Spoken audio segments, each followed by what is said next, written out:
चंद्रिका की वापसी ने पूरे घर का माहौल बदल दिया है। जिस घर में पिछले कुछ दिनों से करिश्मा अपनी चालों से सबको अपने इशारों पर नचा रही थी, अब वहीं उसकी मुश्किलें बढ़ने वाली हैं।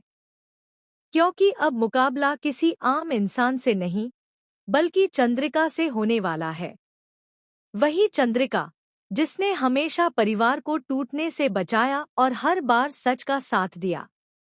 लेकिन इस बार मामला पहले से ज्यादा खतरनाक है, क्योंकि करिश्मा सिर्फ झूठ और धोखे तक सीमित नहीं रही, बल्कि अब वह पूरे परिवार को अपने जाल में फंसाने की कोशिश कर रही है। घर के सभी लोग यह सोचकर खुश थे कि अब सब कुछ ठीक हो चुका है, लेकिन चंद्रिका को शुरू से ही करिश्मा पर शक था।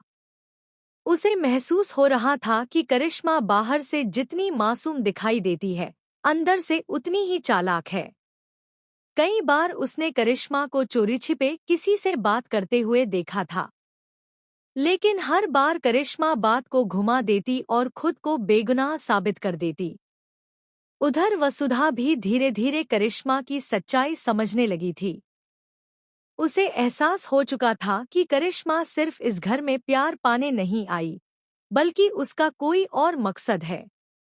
लेकिन बिना सबूत के कोई भी उसकी बात मानने को तैयार नहीं था। सबसे बड़ी बात यह थी कि करिश्मा ने घर के कुछ लोगों को पूरी तरह अपने पक्ष में कर लिया था। इसलिए जो भी उसके खिलाफ बोलता, वही गलत साबित हो जाता। लेकिन अब कहानी में सबसे बड़ा मोड़ आने वाला था, क्योंकि चंद्रिका ने फैसला कर लिया था कि वह करिश्मा का असली चेहरा सबके सामने लाकर रहेगी। उसी रात चंद्रिका को एक ऐसी बात पता चलती है जिससे उसके होश उड़ जाते हैं।